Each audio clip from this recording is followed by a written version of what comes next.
በኤምፖክስ ምልክት ያሳየ ሰውን በፍጥነት በመለየት ወደ ሌላ ሰው ሳያስተላልፍ ወደ ማከሚያ ማዕከል ማስገባት አንዱ መከላከያ መንገድ በሽታው የሚተላለፍባቸው መንገዶች እነዚህ ናቸው ብላ ቀላል በሆነ ቋንቋ እስኪ እንጥቀስላችሁ አንድ ኤምፖክስ ታማሚ ድኗል ወደ ቤቱ መሄድ ይችላል ብለን እንወስናለን የሚያደርሱትን ጉዳት ካየን ብዙ ነገር በተግባር ካየን በኋላ ነው ጥንቃቄዎችን ወደ ራሳችን ማምጣት ምን ጀምረው የዓለም ጤና ድርጅትም የዓለም የህብረተሰብ ጤና ስጋት ብሎ ፈርጆታል ድነው ወጥተዋል ያልናቸው ሰዎች ከጤነኛ ሰው ጋር ሲገናኙ ያለው ሁኔታስ የእጅና እግር አካባቢ በተለይም የውስጥ እጅና የውስጥ እግር ላይ የሚወጡ ሽፍታዎች ካሉ በአየርና በትንፋሽ የሚተላለፍ ወረርሽኝ የሚመስል በሽታ ሲባል እኛ ሀገር ብዙ ጊዜ ኮቪድ ስለሆነ አምሯችን ውስጥ ያለው ሁሉ መዳናገጥ አለ ቫይረሶች ብዙ ጊዜ ኪዩሬቲቭ የሆነ ወይም ቫይረሱን የሚገል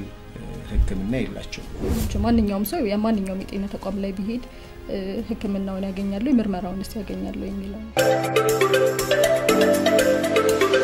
ሰላም ተመልካቾች እንደምን አላችሁ ፋና ፖድካስትን እየተመለከታችሁ ነው በዛሬ ወቅታዊ ጉዳያችን የኤምፖክስ በሽታን በሚመለከት ቆይታ ልናደርግ እዚህ ስቱዲዮ ተገኝተናል እኔ በጸሎት እንደዚሁም ባልደረባዬ ብርሃኑ ከኢትዮጵያ የህብረተሰብ ጤና ኢንስቲትዩት የኤምፖክስ ቅኝት አስተባባሪ የሆኑትን ሚኪያስ አላዩን ጋብዘን ስቱዲዮ ተገናኝተናል አብራችሁ እንድትቆዩ ጋብዛለሁ እንግዳችን እንኳን በሰላም መጣ እንኳን ደህና ቆያችሁ ብሬ እንደምን አለ አለው እንዳልሽ ነው እንግዲህ የዛሬው ፖድካስታችን በዋናነት አላማው ማህበረሰቡ በተለይ በኤምፖክስ ዙሪያ ጥልቅ የሆነ መረጃ እንዲኖረው ለጥንቃቄም እንዲጠቅመው በዋናነት እሱ ላይ ነው ትኩረት አድርገን የምንወያየው እንግዲህ እንደ ማህበረሰብ በርካታ ሰው ኤምፖክስ ከመጣሪያው እንኳን በበርካታ መልኩ በተለያየ ስያሜ የሚጠራዋልና የዛሬው የጋራ መግባባት እንዲኖረን ዋና መጣሪያው ምንድነው ከሚለው እስኪ እንጀምርኛ በእርግጥ ከኢትዮጵያ ህብረተሰብ ጤና ኢንስቲትዩት ማህበራዊ ትስስር ገጽ ላይ እናንተም እንደምትጠቀሙት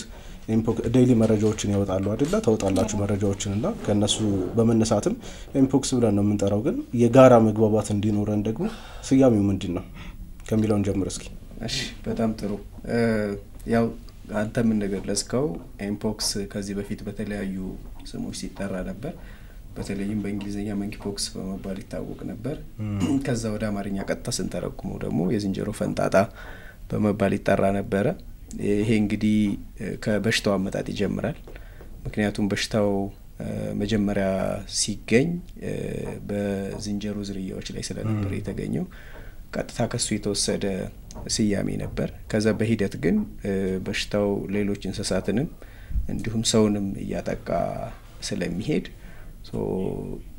ዝንጀሮዎች ላይ ብቻ የሚቀርብ በሽታ ስላልሆነ በዛ ስም የሚጠራበት ምንም ምክንያት የለም ስለዚህ የግድ ሳይንቲፊክ ኔም ወይም ሳይንቲፊክ መጠሪያ ያስፈልገዋል ስለዚህ ለዛ በዓለም ጤና ድርጅትም እንዲሁም አንተም እንደገለጽከው ኢትዮጵያም ውስጥ በጤና ሚኒስቴር ፔጆችም ላይ እንደምታዩ በኢትዮጵያ በህብረተሰብ ጤና ኢንስቲትዩት ፔጆችም ላይ እንደምታዩት የኤምፖክስ ተብሎ ነው የሚጠራው ይሄ በዓለም አቀፍ ደረጃ ይወጣለት በሽታውን ከሚያመጣው ቫይረስ በመነሳት የተሰጠው ሳይንቲፊክ ስያሜ ነው ስለዚህ ግሎባሊ በዓለም አቀፍ ደረጃም በሀገር አቀፍ ደረጃም የምንግባባበት ትክክለኛ ስያሜው በእንግሊዘኛ ኤምፖክስ ነው በአማርኛ ኤምፖክስ ነው ይሄን ይመስላል ስያሜው ስለዚህ ከዚህ በኋላ አድማጭ ተመልካቾቻችን ኤምፖክስ ያሉ እንዲጠሩ በዚሁ አጋጣሚ ማሳሰብ እንወዳለን ሳይንቲፊክ ኔሙስ ነው ያው እስቲ ስለ አመጣጡ እናንሳ ከዚህ ቀደም በዲሞክራቲክ ሪፐብሊክ ኦፍ ኮንጎ መነሻውን እንዳደረገ እየሰማን ነበርና ከዛ ደግሞ ወደ ምዕራብ አፍሪካ በምስራቅ አፍሪካም የተለያዩ ቦታዎች ላይ ተመልክተናል አሁን ደግሞ ወደ ሀገራችን የተወሰኑ አካባቢዎች ላይ እንደተወስተዋለ እየተመለከትን ነው ካመጣጡ ጀምረን እስቲ ምንድነው ከኋላ የነበረው ነገር ኤምፖክስ ከመጀመሪያው ከመነሻው ጀምሮ እኛ አሁን እስካየንበት ጊዜ ድረስ ያለውን ሁኔታ ብንመለከት ኤምፖክስ በሚባል ቫይረስ የሚመጣ ከሰው ወደ ሰው ከእንስሳት ወደ ሰው እንዲሁም ከእንስሳት ወደ እንስሳት የሚተላለፍ ቫይራል ዲዚዝ ነው ወይም በቫይረስ የሚመጣ በሽታ ነው ምልክቶቹ ምናልባት ወደ ኋላ በደንብ እናወራለን። አመጣጡን ስንመለከት አንቺም እንዳልሽው የመጀመሪያው አካባቢ የሚታወቀው ያ ማለት ወደ 1970ዎቹ ወደ ኋላ ስንመለስ 1970 1950 አካባቢ ስንመለስ በዲሞክራቲክ ሪፐብሊክ ኮንጎ ለመጀመሪያ ጊዜ በሰው ልጅ ላይ የታየው በዲሞክራቲክ ሪፐብሊክ ኮንጎ ነው። በአንድ ህጻን ልጅ ላይ ነው ለመጀመሪያ ጊዜ የተገኘው። ከዛ በኋላ በተለይም በመካከለኛው አፍሪካ ወይም ማዕከላዊ አፍሪካ የሚባለው አካባቢ እና በምዕራብ አፍሪካ አካባቢ በብዛት ሲንቀሳቀስ የነበረ በዛን ጊዜ የሚታወቀው በብዛት ከእንስሳት ወደ ሰው የሚተላለፍ በሽታ በመባል የሚታወቅ ነው። ብዙም ከሰው ወደ ሰው የመተላለፍ ወይም ይሄ ዓለም አቀፍ ወረርሽኝ የማስከተል አቅሙ ብዙም ያልነበረ እዛው አካባቢ ብቻ ሲንቀሳቀስ የቆየ በሽታ ነው።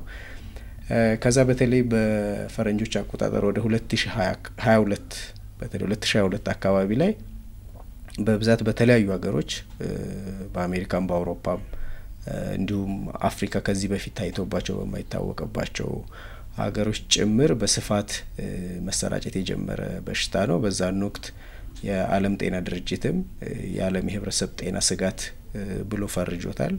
ያ ማለት የፐብሊክ ሄልዝ ኢመርጀንሲ ኦፍ ኢንተርናሽናል ኮንሰርን ተብሎ ለዓለም አቀፍ የሆነ ስጋት ነው። የትኛውም ሀገር የኢምፖክስ በሽታ ስጋት ወይም ወረርሽኝ ስጋት ይኖርበታል እንደዛ ተብሎ ሲታወጅ እንደማለት ነው። ከ2022 ጀምሮ እንግዲህ በስፋት እየተሰራጨ በተለይ ወደ 2024 አካባቢ 2024 መጨረሻ አካባቢ ደግሞ ወደ ምስራቅ አፍሪካ አካባቢ በደንብ እየተከሰተ ያለ ሀገር ጎረቤቶቻችንን ኬንያ፣ ዩጋንዳ ጨምሮ ከዛም ወደ ሀገራችንም በሜይ መጨረሻ አካባቢ በፈረንጆቹ 2025 ሜይ መጨረሻ ወይም በእኛ ግንቦት አጋማሽ አካባቢ የመጀመሪያው የኤምፖክስ ቫይረስ የተጠቃ ሰው መኖሩ በላቦራቶሪ በኢትዮጵያ ህብረተሰብ ጤና ኢንስቲትዩት በተሰራ ምርመራ መረጋገጥ ችሏል ማለት ነው። ስለዚህ ከዛ በኋላ የተለያዩ የሀገሪቱ አካባቢዎች ላይ ተከስቶ አሁን የምላሽ ስራዎች በስፋት እየተሰሩ ይገኛሉ ማለት ነው። ሶ አመጣጡን ስናየው ይሄን ነው የሚመስለው። ከምዕራብ አፍሪካ ወደ መካከለኛው አፍሪካ ዜን ከዛ ወደ ተለያዩ የዓለም ሀገራት በመጨረሻም ወደ ኢትዮጵያም መምጣቱ ተረጋግጧል ማለት ነው። እንግዲህ መነሻው ዲሞክራቲክ ሪፐብሊክ ኦፍ ኮንጎ አይደለ? ይሄ ከስንት አመት በፊት ነው? ይሄ እንግዲህ መቼ ማለት ነው? ወደ 70 አመት እንደዛ አካባቢ። ከዛ ይሄ ዓለም አቀፋዊ እንትን ያገኘው ግን ዓለም አቀፋዊ የሆነው ጉዳዩ በ2022 በአውሮፓውያኑ የዘመን ቀመር አይደለ? በትክክል 2022 ላይ የዓለም የጤና ስጋት ወይም የዓለም የህብረተሰብ ጤና ስጋት ተብሎ የዓለም የህብረተሰብ ጤና ስጋት ተብሎ የሚፈረጀው አንድ በሽታ ዓለም ላይ ላሉ ማንኛውም የማህበረሰብ ክፍል ለማንኛውም አገር ስጋት የሚሆንበት ደረጃ ላይ ሲደርስ ነው ስርጭቱ። ስለዚህ በዛ ደረጃ ላይ ስርጭቱ የከፋ የነበረበት በ2022 ነው የጀመረው። እስካሁን ድረስ በዛ ደረጃ ነው ያለው። ከዓለም ጤና ድርጅትም አልፎ በ2024 ላይ ደግሞ የአፍሪካ ሲዲሲ ወይም የአፍሪካ የበሽታዎች ቁጥጥር ድርጅት የሚባለው በሱም የአህጉሪቱ የጤና ስጋት ተብሎ ተፈርጇል። ስለዚህ በሁለቱ በአፍሪካ ሲዲሲም በደብሊውኤችኦ የዓለም ጤና ድርጅትም በሁለቱ የዓለም የጤና ስጋትና የአፍሪካ የሄልት ሴኩሪቲ ወይም የጤና ቁጥጥር ስጋት ተብሎ ተፈርጇል። በሂደት እየተስፋፋ ነው ዓለም አቀፋዊ ስጋት የሆነ ወይስ እንዴት ነው? ማለት እንግዲህ ጋፑ በጣም ሰፊ ሆነ አይደል? ሰፊ ሆነ። 70 አመት በዚህ ሂደት ውስጥ ምን ነበር? ባንዴው ነው ፓንደሚክ ሆኖ ባንዴው ነው ዓለም አቀፍ ስጋት የሆነው ወይስ ደግሞ እንዴት ነበር የመስፋፋት መጠኑ? ያው እንዳልኩ መጀመሪያ አንድ ሀገር ላይ ነበር እያወራን የነበረው አይደል? ዲሞክራቲክ ሪፐብሊክ ኮንጎ። ከዛ ወደ ተለያዩ አፍሪካ ሀገሮች እየተሰራጨ ሄደ። ወደ ሌሎች ሀገሮች ደግሞ ወደ ተለያዩ የዓለም ሀገሮች መሰራጨት ጀመረ ማለት ነው። ሂደቱ በአንድ ጊዜ ከዲሞክራቲክ ሪፐብሊክ ኮንጎ ተነስቶ በአንድ ጊዜ ዓለምን ያሰራጨ ሳይሆን ላይክ እንደ ኮቪድ አይደለም። ፍጥነቱ ቀስ እያለ መጀመሪያ አካባቢ እንዳልኩ ከእንስሳት ወደ ሰው በብዛት የሚተላለፍ የነበረ በሽታ ነው። ከዛ ራሱን ጄኔቲካሊ ሞዲፋይ እየቀየረ ከሰው ወደ ሰው በብዛት መተላለፍ የሚጀምርበት ደረጃ ላይ ሲደርስ የዓለም አቀፍ ስርጭቱ በብዛት ጨምሮ የዓለም የጤና ስጋት ለመሆን በቃ ማለት ነው። በምን አይነት ሁኔታ ነው ያለው አሁን? ወደ ሀገራችን ሁኔታ ወደ በኋላ እንመጣበታለን፣ ግን በዲሞክራቲክ ሪፐብሊክ ኦፍ ኮንጎ ላይ ነው መጀመሪያ መነሻው። ከዛ ደግሞ አሁንም በስፋት እንትን እያለን ያለነው እዛ ነውና የስርጭት መጠኑ ዝቅተኛ ነው ማለት ነው። ቅድም ባልከን መሰረት ለመሰራጨት የሚፈጅበት ጊዜ በዚህ ልክ ከሆነ የስርጭት መጠኑ አሁን ከነ ኮቪድ ጋር ስናወዳድረው ዝቅተኛ ነው። በተለይ እነዚህ በአየር የሚተላለፉ በትንፋሽ የሚተላለፉ በሽታዎች በጣም በፍጥነት ከአንድ ቦታ ወደ አንድ ቦታ መሰራጨት ይችላሉ። እንደ ኤምፖክስ ያሉት በሽታዎች ምንም እንኳን ስርጭታቸው ቀላል የሚባል ባይሆንም ግን በነ ኮቪድ ወይም ኢንፍሉዌንዛ አይነት የስርጭት መጠን አይደለም በስፋት የሚስፋፉት። አሁን ያለበት ሁኔታ ስቲል የዓለም ጤና ድርጅትም የአፍሪካ ሲዲሲ የሚያወጡት የዓለም የህብረተሰብ ጤና ስጋትና የአህጉሪቱ የጤና ስጋት ነው የሚለው ፍረጃ እንደቀጠለ ነው። ምክንያቱም ስርጭቱ አሁንም እንዳለ ነው፣ አልቀነሰም። በተለይ አፍሪካ ላይ በብዛት ሪፖርት እየተደረገ ነው ያለው። እኛ ጎረቤት እነ ኬንያ በሺዎች የሚቆጠሩ ኬዞችን ሪፖርት እያደረጉ ነው። ወደ ምዕራብ አፍሪካ አካባቢ እነ ሴራሊዮን፣ ዲአርሲን ጨምሮ ናይጄሪያ ብዙ ሀገሮች ላይ ከኛ ባስ ባለ መልኩ በጣም በብዛት ሪፖርት እየተደረገ ነው። በመቶዎችና በሺዎች የሚቆጠሩ ታማሚዎች ናቸው ሪፖርት እየተደረጉ ያሉት። እንደው በአየርና በትንፋሽ የሚተላለፍ ወረርሽኝ የሚመስል በሽታ ሲባል እኛ ሀገር ብዙ ጊዜ ኮቪድ ስለሆነ አእምሯችን ውስጥ ያለው ሁሉ መዳናገጥ አለ። እንግዲህ አንተም እንዳነሳው የኤምፖክስ ስርጭት ልክ እንደ ኮቪድ ስላልሆነ አድማጭ ተመልካችን ብዙ መሸበር የለባቸውም። ኮቪድ ስለሆነ ሁሉም ሰው በዛ ሀሳቢ ነው የሚያስበውና በቃ ሁሉ መሸበር ነው። ስለዚህ በሱ ልክ አይደለም። ግን እስኪ ወደ ምልክቶቹ እንምጣና ምንድናቸው የኤምፖክስ በሽታ ምልክቶቹ ምንድናቸው? እሺ ወደ ምልክቱ ከመግባቴ በፊት አሁን ያልከው ላይ እንደው ሐሳብ ልጨምርና ያው እንደ ኮቪድ ፈጣን አይደለም ስርጭቱ ማለት አይሰራጭም ወይም መዘናጋት ያስፈልጋል ማለት አይደለም። ወደ ጥንቃቄውማ በደንብ እንመጣበታለን። የዛሬው ዋና እንትናችንም እሱ ነው፣ ትኩረታችን እሱ ነው። ስቲል በጣም ከፍተኛ ጉዳት ሊያመጣ የሚችል በሽታ ነው። ግን እንዳልከው በኮቪድ ልክ አይደለም የስርጭት መጠኑ የሚለውን እንያዝና ወደ አንተ ጥያቄ ልመለሳው። እንደውም እዚሁ ላይ እኛ ማህበረሰብ ላይ የመዘናጋት እንትን ይጨምራል ብዬ አስባለሁ። እንደውም ከዛ ይልቅ ብዙ ነገሮች ከተባባሱ በኋላ ኮቪድም ቢሆን ቀደም ብለን ካየ ነው የሚያደርሱትን ጉዳት ካየን ብዙ ነገር በተግባር ካየን በኋላ ነው ጥንቃቄዎቹን ወደ ራሳችን ማምጣት ምን ጀምረው እና በደንብ ስለ ጥንቃቄዎቹ በደንብ ብንነጋገርበት ማድረግ የሚገባን ነገር ቀደም ብለን ብናወራበት ቆንጆ ነው የሚሆነው። ምክንያቱም እንዘናጋለን ነገሮች ብዙ ከተባባሱ በኋላ ነው ጥንቃቄ ማድረግ የምንጀምረውና እዚህ ላይም የተወሰነ ነገር ትለናል። አሁን ወደ ምልክቶቹ እንለፍና ስጋቱ ከመጣ በኋላ እንደዛ ማድረግም ልክ አይደለም። እሱማ ግን ከመጀመሪያው መጠንቀቁ ያለ ሆኖ እሱ እንደተጠበቀ ሆኖ ደግሞ ከልክ ባለፈ መልኩ መሸበር ማስፈልግም ምንድነው ማድረግ ያለብኝ የሚለውን ነገር ማህበረሰቡ ካወቀ በኋላ እነሱ ማድረግ ነው እንጂ ያለበት ከዛ ውጪ ይሄ ዝም ብሎ ብጅታ ነገር እዛም እዚህ መውራቱም ልክ አይደለም። እንግዲህ በዋናነት የዛሬው ፕሮግራም አላማችን ዛሬ ይሄን ፖድካስት ለመስራት ያሰብንበት በዋናነት የግንዛቤ ማስጨበጥ ስራ ነው። ማህበረሰቡ ምን ማድረግ አለበት እነዚህን ካወቀ በኋላ እነሱም ብቻ ራሱን እየጠበቀ እነዛን ነገሮች ተግባራዊ ያደረገ መቀጠል እንዲችል ነው እንጂ ሌላ አምቢጊዩቲ ውስጥ ገብቶ በጂታ ውስጥ ገብቶ እንዳይደናገጥ ነው። ግዴታ ስጋቱ ክላይሜክስ ሌቭል ላይ ከደረሰ በኋላም አይደለም ማህበረሰቡ መጠንቀቅ ያለበት። በትክክል ኮቪድ ላይ እንደምታስታውሱት በተለይ እኛ ሀገር ሳይገባ በነበረው ጊዜ ብዙ መዘናጋቶች ነበሩ አይደል? እኛ ሀገር አይገባም እኛን አይነካንም ሲባል ነበር። እኛን አይነካንም ከዛ ከገባ በኋላም በቀላሉ ይቆማል ሲባል ነበር። ግን ምን ያክል ታማሚዎች እንደነበሩ ብዙ ሞትም እንደነበረን የምታስታውሱት ነው። ስለዚህ ጥንቃቄ ሁሌም የመጀመሪያውና ቀድሚያ የምንሰጠው ጉዳይ መሆን አለበት ብዬ ነው ማስበው ላይ እንደዛ መሆን ያለበት ስጋታችን በጣም ከልክም አልፎ ሽብር ውስጥ ሳንገባ ግን ደግሞ ማድረግ ያለብንን ጥንቃቄ በራሳችን ማድረግ ይኖርብናል ቀድሞ ማወቁም የሚጠቅመው ለዛ ነው እንዳልከው የግንዛቤ ማስጨበጫ ፕሮግራሞችንም የምንሰራው ለዛ ነው ቀድመን መጠንቀቅ እንዲረዳን እስቲ ወደ ምልክቶቹ እንግባና እሺ የኤምፖክስ በሽታ እንግዲህ በጣም የሚታወቅበት ምልክቱ ሽፍታ ነው ሰውነት ላይ የሚወጣ ሽፍታው የተለያዩ የሰውነት ክፍሎች ላይ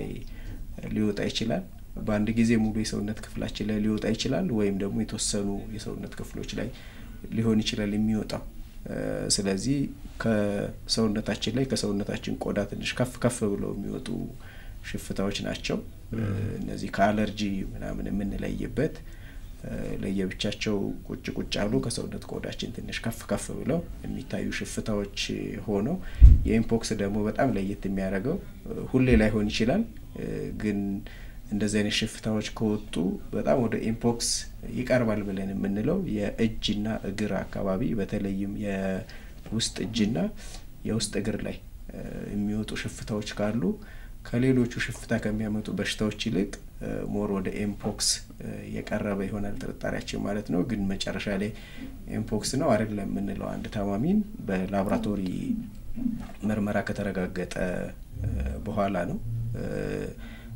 በላቦራቶሪ ለማረጋገጥ ናሙና ከሽፍታዎቹ ቁስል ላይ ሊሆን ይችላል የሚወሰደው እንዲሁም ካፍንጫ ውስጥ ከጉሮሮ ውስጥ የሚወሰዱ ናሙናዎች አሉ የደም ናሙናዎች አሉ በብዛትኛ ጋር የምንሰራው እነዚህ ሶስቱን የናሙና አይነቶች ነው ከዛ ውጭ ሌሎቹ ምልክቶቹ ትኩሳት ይኖረዋል እንደውም ከሽፍታው በፊት የመጀመሪያው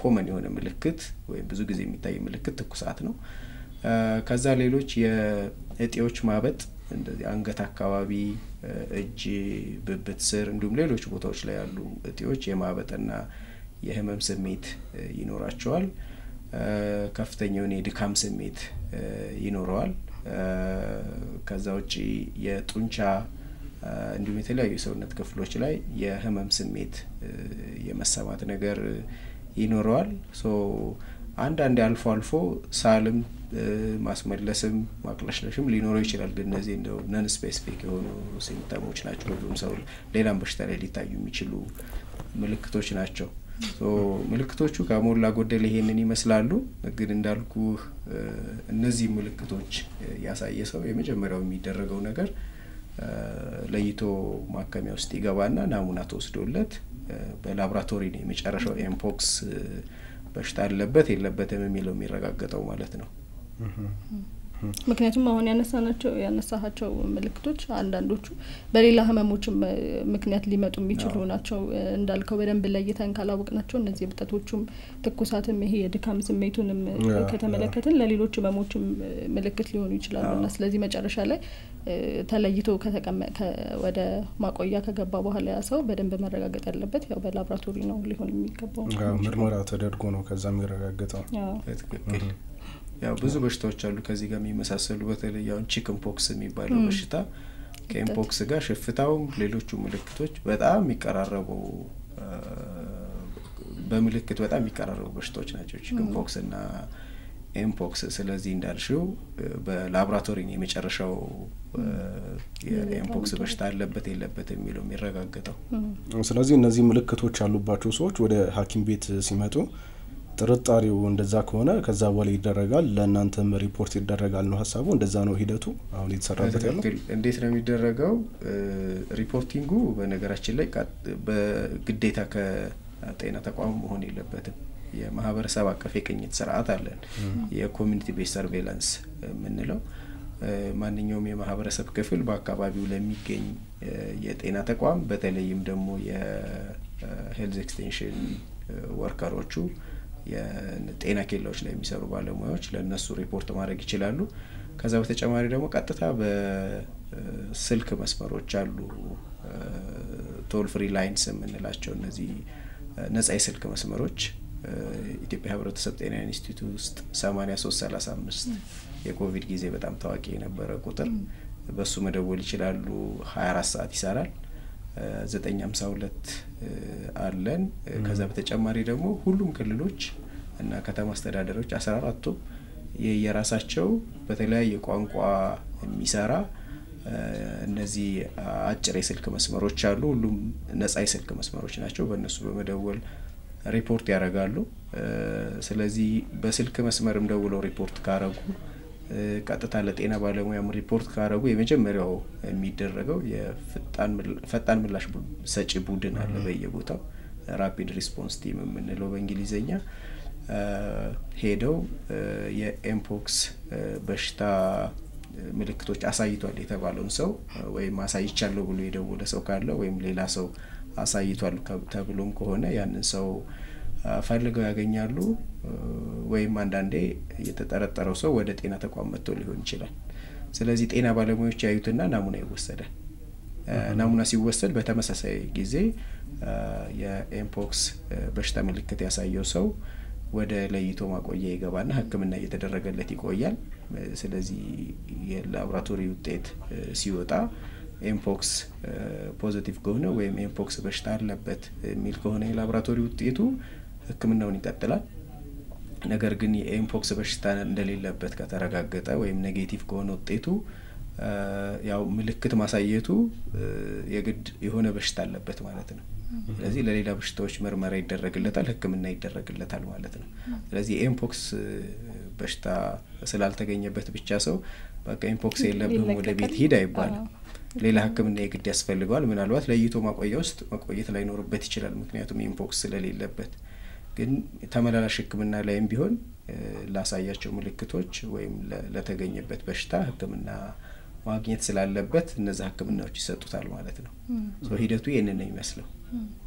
እንግዲህ አድማጭ ተመልካች በየአካባቢያቸው እንደዚህ አይነት ምልክት ያለበት ነገርም ካዩ ነፃ የጥሪ ማዕከልም የስልክ መስመርም ስላለ በሱም የደወሉ መጠቆም ይችላሉ። እዚሁ ላይ ቀጥለን እናንሳና ሕክምናው ምን አይነት ነው ሊሆን የሚችለው? በኤምፖክስ የበሽታ የተረጋገጠ እንዳለበት የተረጋገጠ ሰው ምን አይነት ሕክምና ነው የሚደረግለት ወደ ጤና ተቋም ከሄደ በኋላ? ያው የኤምፖክስ ስንነሳ በቫይረስ የሚመጣ በሽታ ነው ብለን የለም። ቫይረሶች ብዙ ጊዜ ኪዩሬቲቭ የሆነ ወይም ቫይረሱን የሚገል ሕክምና የላቸውም። የምናክመው ምልክቶቹን ነው። ምልክቶቹን ስናክም ምንድነው? ለምሳሌ ሽፍታ ያለበት ሰው ወይም ሽፍታው ወደ ቁስል ሊኖረው ይችላል፣ ወይም ባክቴሪያል ኢንፌክሽን ሊኖረው ይችላል ቁስሉ። ስለዚህ እሱ ባክቴሪያን በሚገሉ መድኃኒቶች ይታከማል። ሌሎች ለቁስል የሚደረጉ ሕክምናዎች አሉ ብዙ፣ እነሱ ሕክምናዎች ይሰጡታል። ትኩሳት ያለበት ሰው ትኩሳቱ ይታከማል።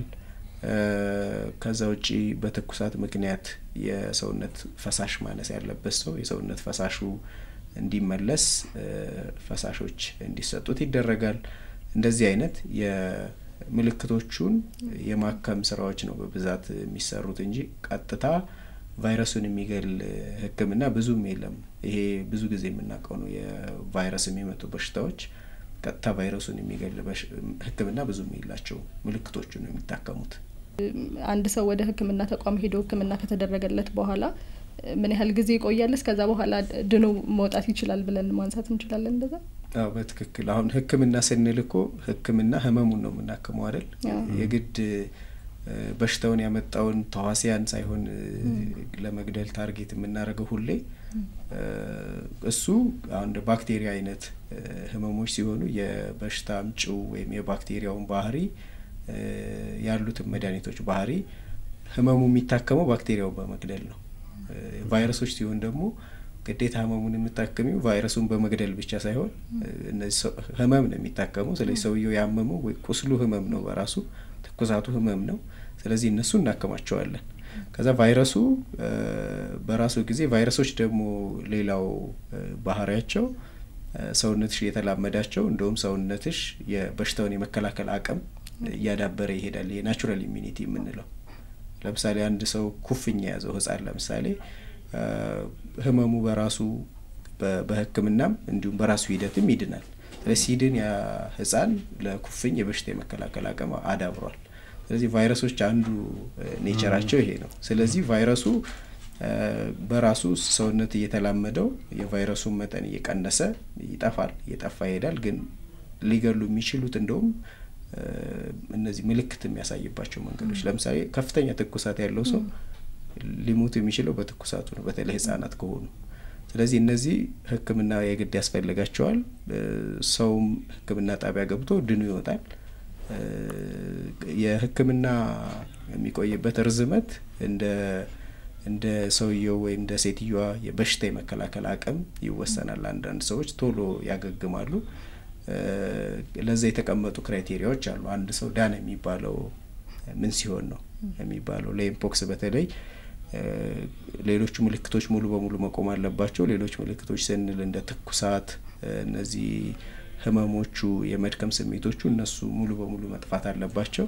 ከዛ በተጨማሪ ሽፍታው ረግፎ ከሰውነት ላይ ከስር ቆዳው ይሄ ሽፍታዎች የወጡበት ወይም ቁስል የወጣበት ቦታ ላይ ያለው የሰውነታችን ቆዳ ማገገም መጀመር አለበት። እንደዛ ማገገም ሲጀምር አንድ ኤምፖክስ ታማሚ ድኗል ወደ ቤቱ መሄድ ይችላል ብለን እንወስናለን። ግን ዲቴይል ደግሞ እነዚህ የዲስቻርጅ ክራይቴሪያ ነው የሚባሉት አንድ ሰው ህክምና ማዕከል ከገባ በኋላ የሚወጣባቸው መስፈርቶች ለሁሉም ጤና ባለሙያዎች በኢትዮጵያ ህብረተሰብ ጤና ኢንስቲትዩት ተዘጋጅቶ ተሰራጭተዋል። ስለዚህ ባለሙያዎቹ ያንን እያዩ ድኗል ወይም አልዳነም መውጣት አለበት የለበትም የሚለውን ይወስናሉ ማለት ነው። እኛ እንደው በተለምዶ የእንትን መድኃኒት ይላል ህመሞቹን ይጠራል። እንደዚህ አይነት ህመም መድኃኒት ስለምንል የኤምፖክስ መድኃኒት በቀጥታ ለቫይረሱ መድኃኒት እንጂ አሁን አንተ በገለጽከው መንገድ እንግዲህ በገለጽከው ለካ በሂደት ነው ምልክቶቹን በመታከም ሂደት ውስጥ ቫይረሱ የሚጠፋበት እንትን አለና አንተም አንስተዋል። በእርግጥ ግን አሁን የማገገሚያ ክፍል ከገባ በኋላ አንድ በበሽታው ተጠቂ የሆነ ሰው ለማገገም ሂደቶች አሉ። እነዛ ሂደቶች ከአለፉና ከተረጋገጠ በኋላ ደግሞ በርካታ መመዘኛዎች አሉ። ከዛ በኋላ ነው እንግዲህ ወደ ማህበረሰቡ ተመልሶ የሚቀላቀለው አይደለ? በትክክል። በዚህ ሂደት ውስጥ ቢያንስ ማክሲማም ስንት ቀን ይፈጃል? እስከ 4 ሳምንት ወይም እስከ 1 ወር ሊቆይ ይችላል። ከዛ ባጭር ጊዜ የሚያገግማሉ። በ2 ሳምንት የሚያገግም አለ። ከፍተኛው ነው የሚያገግም አለ። ግን ብዙ ሰው እስከ 4 ሳምንት ባለው ጊዜ ውስጥ ያገግማሉ። እንዳልኩ ሬር ኬዞች አይጠፉም። ከ4 ሳምንትም ሊዘሉ የሚችሉ ኬዞች ግን በብዛት እስከ 4 ሳምንት ባለው ጊዜ ውስጥ ሰዎች ያገግሙ ይወጣሉ። እንደው ለአድማጭ ተመልካች ቀላል እንዲሆን በሽታው የሚተላለፍባቸው መንገዶች እነዚህ ናቸው ብለን ቀላል በሆነ ቋንቋ እስኪ እንጥቀስላችሁ።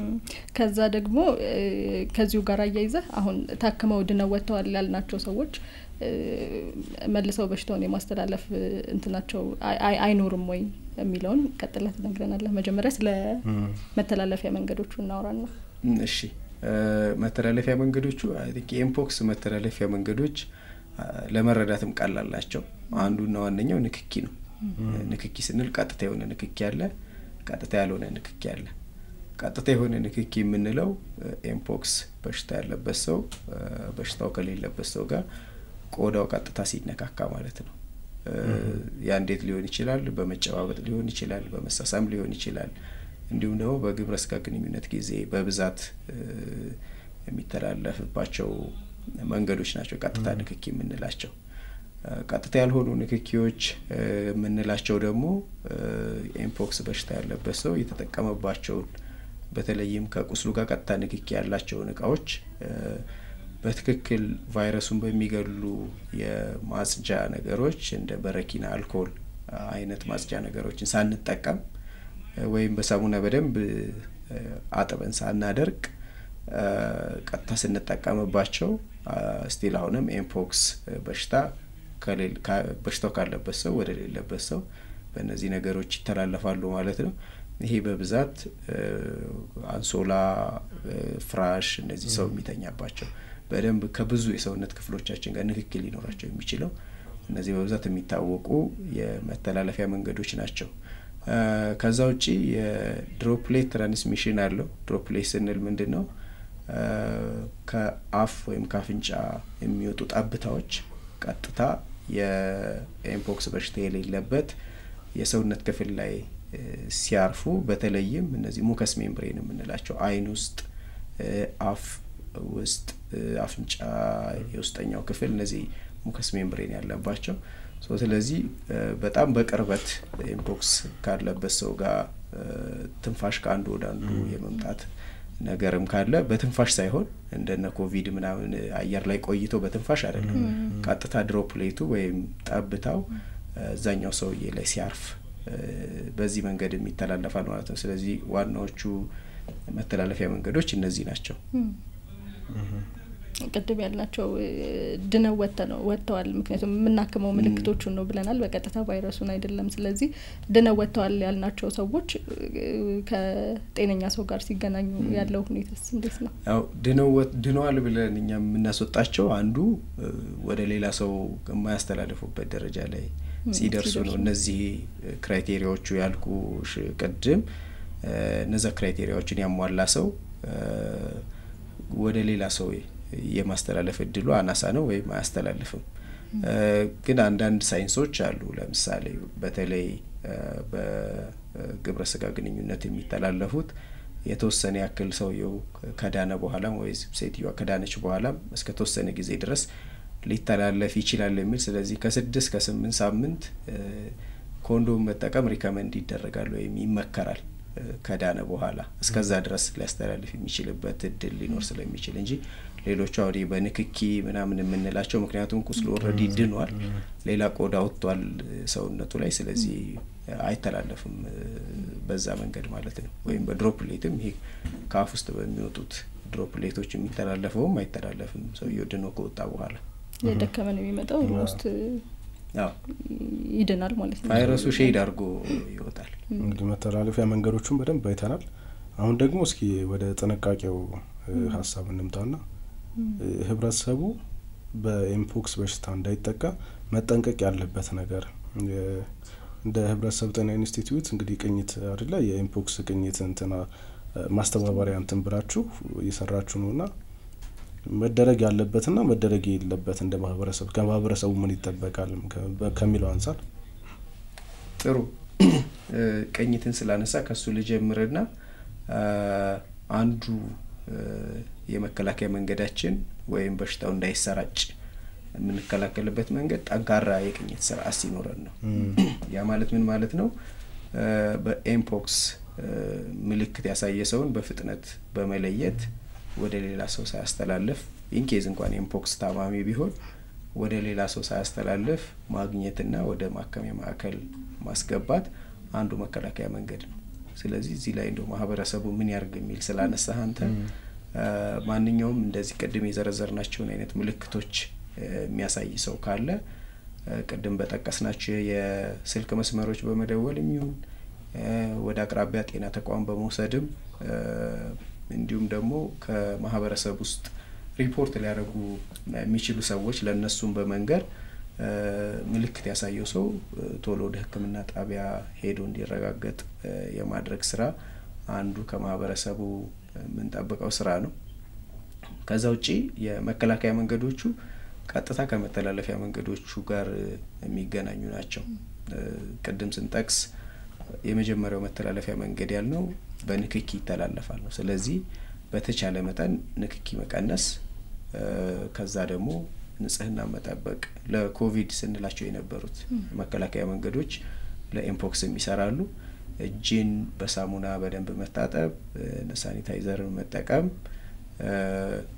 በድሮፕሌት ወይም ከአፍና ከአፍንጫ በሚወጡ ጠብታዎች ወይም ነጠብጣቦች ይተላለፋል ብለናል ለሱ ደግሞ በጣም ክራውድድ ህዝብ ጥግግት ያለበት ቦታ ላይ የሚውል ሰው ከሆነ ማስክ ቢደረግም አንዱ መከላከያ መንገድ ነው ከዛ ውጭ ሌላው መልቲፕል ሴክሹዋል ፓርትነር ያላቸው ወይም ከብዙ ሰው ጋር ግብረ ስጋ ግንኙነት የሚያደርጉ ሰዎች እሱን መቀነስ ይኖርባቸዋል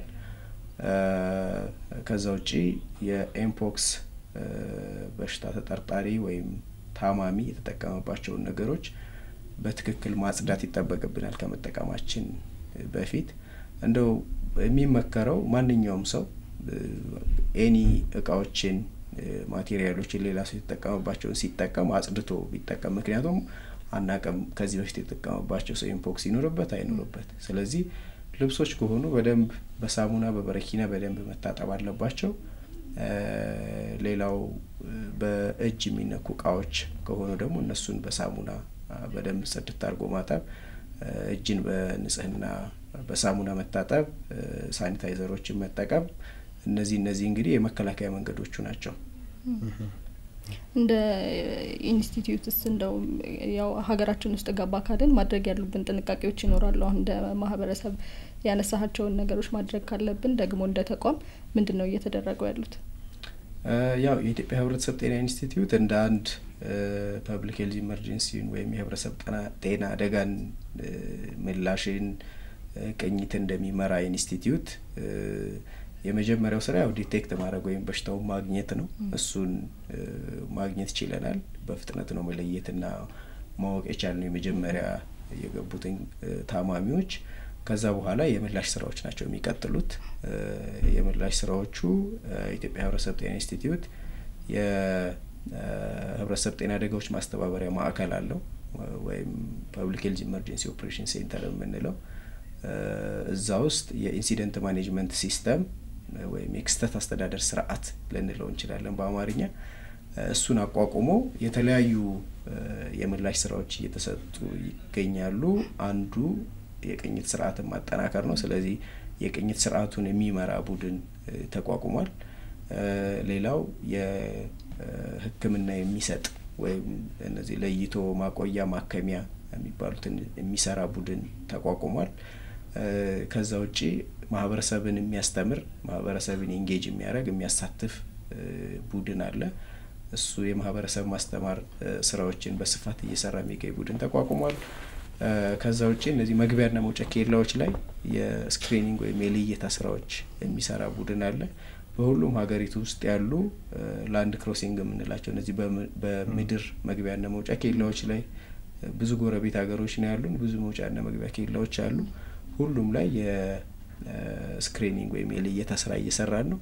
እንዲሁም ኢንተርናሽናል ኤርፖርት የቦሌ ኢንተርናሽናል ኤርፖርትን ጨምሮ በየቀኑ ከውጭ ሀገር በተለይም እነዚህ ኤምፖክስ ወረርሽኝ ካለባቸው ሀገሮች የሚመጡ ሰዎችን ስክሪን የማድረግ የመለየት፣ ኢትዮጵያ ውስጥ የሚቆዩ ከሆነ ደግሞ የመከታተል በየቀኑ ምልክቱን አሳዩ አላሳዩ የሚለውን የመከታተል፣ ምልክቱን የሚያሳዩ ከሆነ በፍጥነት ወደ ጤና ተቋም መጥተው ምርመራ እንዲደረግላቸው የማድረግ ስራዎች በስፋት እየተሰሩ ነው ያሉት ማለት ነው። ስለዚህ የኢትዮጵያ ህብረተሰብ ጤና ኢንስቲትዩት ፓርትነሮች፣ ጤና ሚኒስቴር፣ ሁሉም የሚመለከታቸው አካላት እዛ ቅድም ያልኩሽ የኢንሲደንት ማኔጅመንት ሲስተም ውስጥ ገብተው በቅንጅት እነዚህ ስራዎች እየተሰሩ ነው ያሉት ማለት ነው። አየር መንገድ ላይ እንዳልኩ ስክሪኒንግ ጠንከር ተደርጎ እየተሰራ ነው። በተለይ አሁን የለየናቸው ሪስክ የምንላቸው ወይም ስጋት ያልናቸው ወደ 17 የሚሆኑ ሀገሮች፣ እነዚህ ሀገሮች የሚመጡ መንገደኞችን እያንዳንዱ ፍላይት ላይ እያንዳንዱ ሰው ስክሪን እየተደረገ ሙቀት ስክሪን ይደረጋል። ሽፍታ ያለው ሰው ካለ እሱ ቼክ ይደረጋል። ከዛ ቀደም እንዳልኩ ኢትዮጵያ ውስጥ የሚቆዩ ከሆነ ትራንዚት ስለሚበዛ ነው ኢትዮጵያ ውስጥ የሚቆዩት ከሆነ ምለው ትራንዚት የሚያደርጉ ከሆነ ያው በዛው ነው የሚሄዱት። ኢትዮጵያ ውስጥ የሚቆዩ ከሆነ ግን ክትትል ይደረግላቸዋል፣ ምልክት አሳዩ አላሳዩ የሚለው። ስለዚህ በዚህ መልክ ነው እየሰራን ያለነው አየር መንገድ ጋር ያለውን ስራ። በተመሳሳይ ላንድ ክሮሲንግ ወይም እነዚህ የየብስ ትራንስፖርት ቦታም ላይ የባቡርን ጨምሮ እንደዛ ነው እየሰራን ያለነው። አይ ቅድም አንተ መስታናሰው እንደነበረው በተለይ የመከላከያ መንገዶቹ አንዳንዶቹ ባህላችን ቢሆኑ ራሱ እኮ በጣም አሪፍ ነገር ነው አይደል? ንጽህናችን ብንጠብቅ ከሰዎች ጋር ያለን ኢንተራክሽን እንትን ቢሆኑ የተስተካከለ ቢሆን እኮ ባህላችን ቢሆን እንዶ ለቀጣይ ህይወታችንም የሚጠቅም ነገር ነው። ግን አሁን በኮቪድ ጊዜ ማንም ሰው እንዳለበት የሚታወቀው በምርመራ ነው። አሁንም በእርግጥ እንደዛ ቢሆንም ያኔ ከምልክት አንፃር በግልጽ የሚታይ ምልክት አልነበረም። አሁን ሽፍታ አለ አይደል? ሽፍታው አንዱ ምልክት ነውና ሽፍታውን አይተ ኤምፖክስ ሊሆን ይችላል ለመጠራጠሩ ይኖራል። እሱ ምልክት ሳይኖር አለ እንዴ ህመሙ ያለበት ሰው ይገኛል? ሊኖር ይችላል።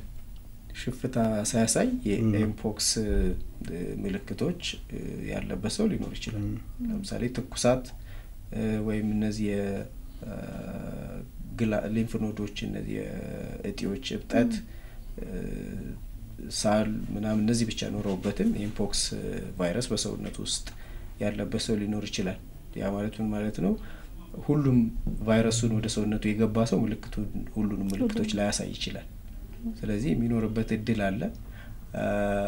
እስካሁን ምልክት ያላሳዩ ሰዎች ምን ያክል ያስተላልፋሉ ወደ ሌላ ሰው የሚለው እኛም እንደ ሀገር እያጠናን ነው።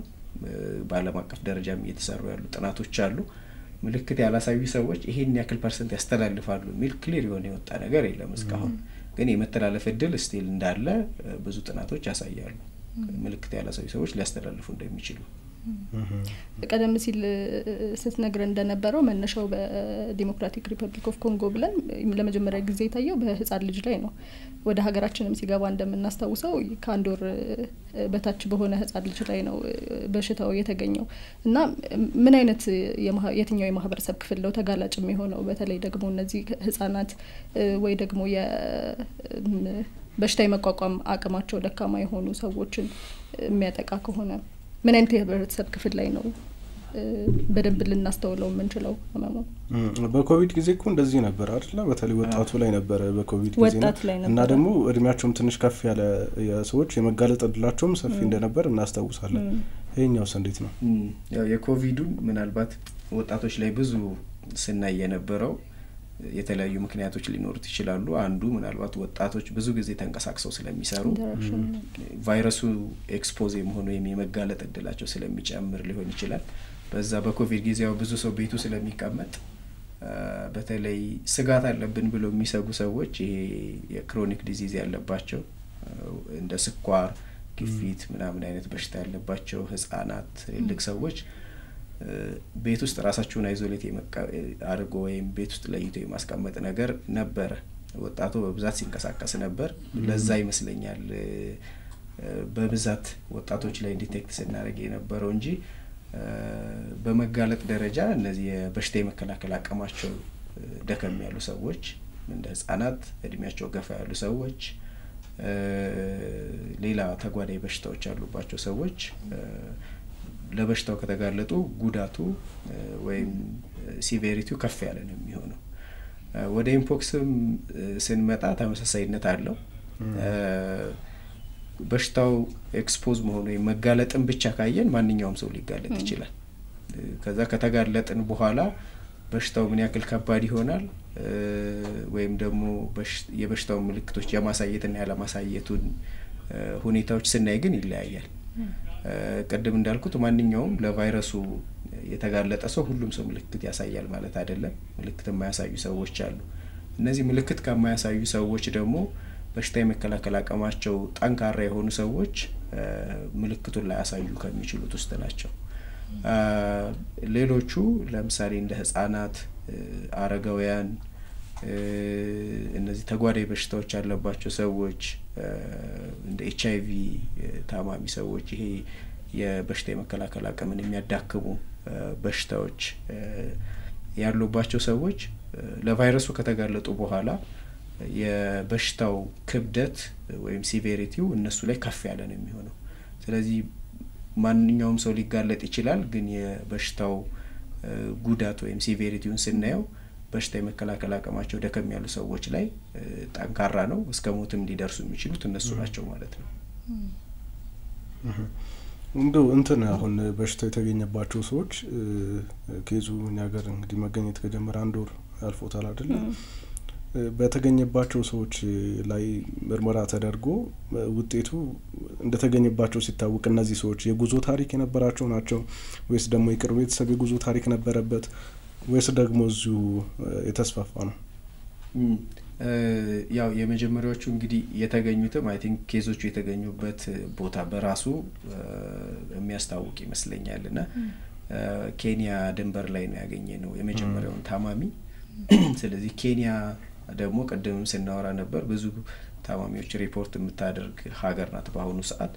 ስለዚህ አንድ ላይ የሚኖር ማህበረሰብ ነው። የኢትዮጵያ ሞያሌ የሚባለው ኤሪያ እና የኬንያ ሞያሌ የሚባለው ኤሪያ አለ። የንግድ ልውውጥ አለ፣ ማህበራዊ ኑሮ አለ። አንድ አይነት ኮሚኒቲ ስለሆነ አሁን እዛው በቀን የመገናኘቱ ነገር ይኖራል። አዎ ከአንዱ ወደ አንዱ አልሄደም ለማለት የሚያስደፍር አይደለም። እኛም በሰራናቸው ኢንቨስቲጌሽኖች ወይም ምርምሮች እዛ አካባቢ ትራቭል እንዳለ ወደ ኬንያ እሱም ማወቅ ችለናል። ስለዚህ ኦብቪየስሊ የተገኘበት ቦታ እኛ የሚያገኘናቸው መረጃዎች እንደሚያሳዩት እዛ አካባቢ ነው ትራንስሚሽኑ ከኬንያ ወደ ኢትዮጵያ ነው ትራንስሚት እንደሆነ የሚያሳዩ መረጃዎች አሉት። በደንብ አስረግጠን ማንሳት ያለብን ነገር ብዬ የማስበው በሽታው የታየባቸው ቦታዎች አሉ። ከዛ ውጪ ደግሞ ሁላችንም ጥንቃቄ ማድረግ ይገባናል። በእርግጥ ግን በተለይ ደግሞ እዛ አካባቢ ላይ ያሉ ሰዎች ምን አይነት ጥንቃቄ እናደርግ፣ ከዛ ውጪ ያለን ሰዎች ምንድነው ማድረግ የሚገባን? ምክንያቱም ቀደም እንዳነሳ ነው እንደ ማህበረሰብ እንደዚህ አይነት ስጋቶች ሲመጡ ቀድመን የመጠንቀቁ ነገር ላይ ብዙም እንትን አይደለንምና ቀለል አድርገን ከተባባሰ በኋላ ነው ቀለል አድርገን ነው የምናያቸው። ብዙ ጊዜ እንደዚህ አይነት ስጋት ሲመጣው እዛ እንትን ሆነ እንደዚህ ሆነ ብለን እናልፈዋለንና በለተለት ህይወታችን ምንድነው ማድረግ የሚገባን? እዛ አካባቢ ላይ ያሉ ሰዎችም ደግሞ እንዳጠቃላይ እንደ ሀገርም ምንድነው ማድረግ ያለብን የሚለውን በደንብ አስረግጠን ብናልፍ ብዬ ነው። ጥሩ ጥንቃቄን ካነሳን ያው ግዴታ እዛ በሽታው የተገኘበት አካባቢ ላይ ያሉ ሰዎች ብቻ ሳይሆን አንቺም እንዳነሳሽው የትኛውም ቦታ ላይ ያለን ሰዎች አስፋራስ በሽታው ሀገር ውስጥ እስካለ ድረስ እንዲሁም ደግሞ ጎረቤቶቻችንም ብዙዎቹ ሀገሮች በበሽታው ተጠቅተዋል ብለን እያነሳን ነበረ። ማንኛውም የማህበረሰብ ክፍል ጥንቃቄ ማድረግ ይኖርበታል። እንደውም ቅድም እሱ ጥሩ ሀሳብ ሲያነሳ ነበረ እንደው ኤምፖክስ ባይኖር እንኳን እነዚህ ለኤምፖክስ በሽታ መከላከያ የምንላቸው መንገዶች ባህል ብናረጋቸው የሌላውንም በሽታ ተላላፊ በሽታዎችን በደንብ የመቆጣጠርና የመከላከል አቅማችን ይዳብራል። ቀላል መከላከያ መንገዶች ናቸው። ንክኪን በተቻለ መጠን መቀነስ ነው፣ ንጽህና መጠበቅ ነው።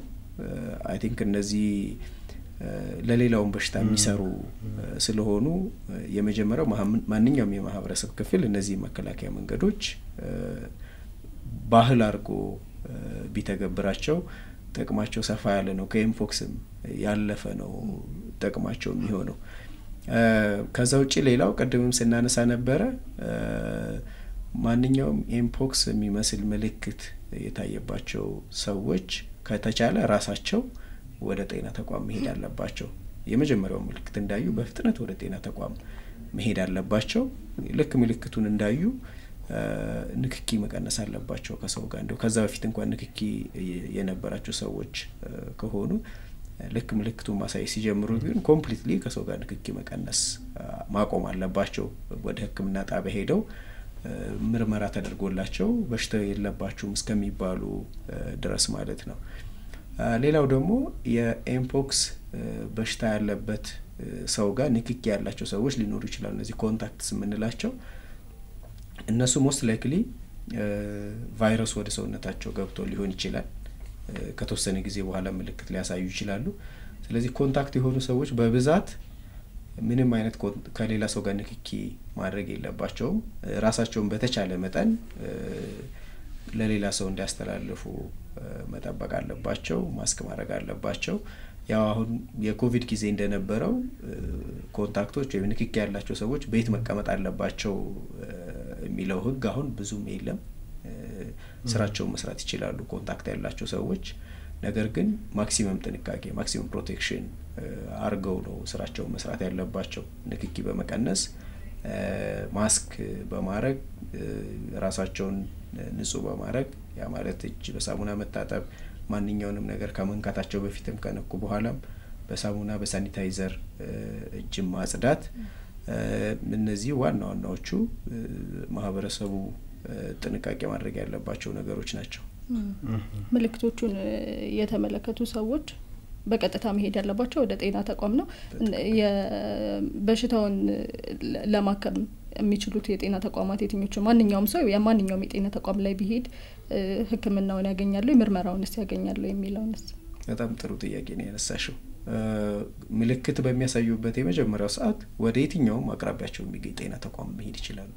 ጤና ጣቢያ ሊሆን ይችላል፣ ሆስፒታል ሊሆን ይችላል፣ ወይም ጤና ኬላ ሊሆን ይችላል። ወደ ማንኛውም የጤና ተቋም መሄድ ይችላሉ።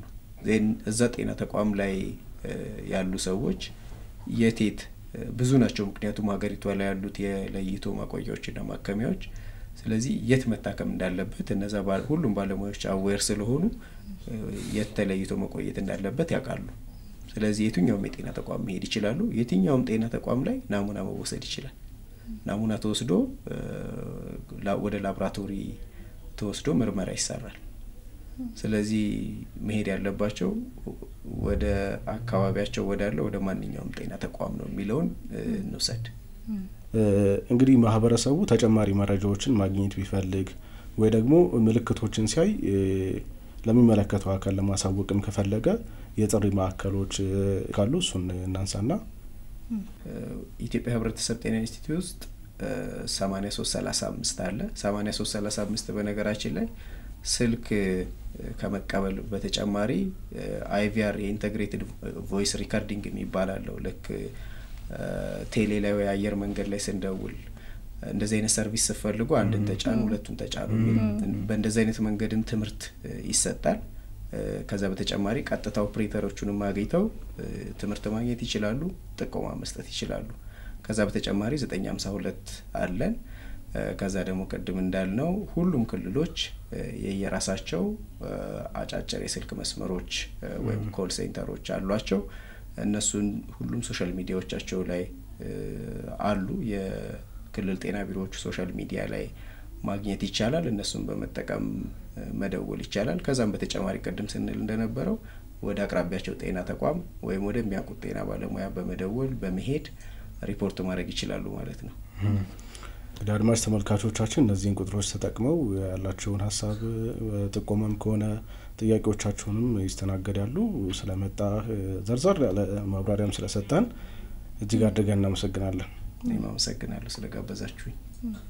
ተመልካቾቻችን የኤምፖክስ በሽታን በሚመለከት እንግዲህ ማድረግ ያሉብን ጥንቃቄዎች እንደዚሁም ደግሞ መተላለፊያ መንገዶችንና ሌሎች ጉዳዮችንም አነሳን። ከኢትዮጵያ የህብረተሰብ ጤና ኢንስቲትዩት የኤምፖክስ ቅኝት አስተባባሪ ሚኪያስ አላዩን ጋብዘን እዚህ ስቱዲዮ የበጸሉት እንደዚሁም ብርሃኑ አብረናችሁ ቆይታ አደረግን። አብራችሁን ስለነበራችሁ እጅግ አድርጌ አመሰግናለሁ። ሰላም ቆዩ።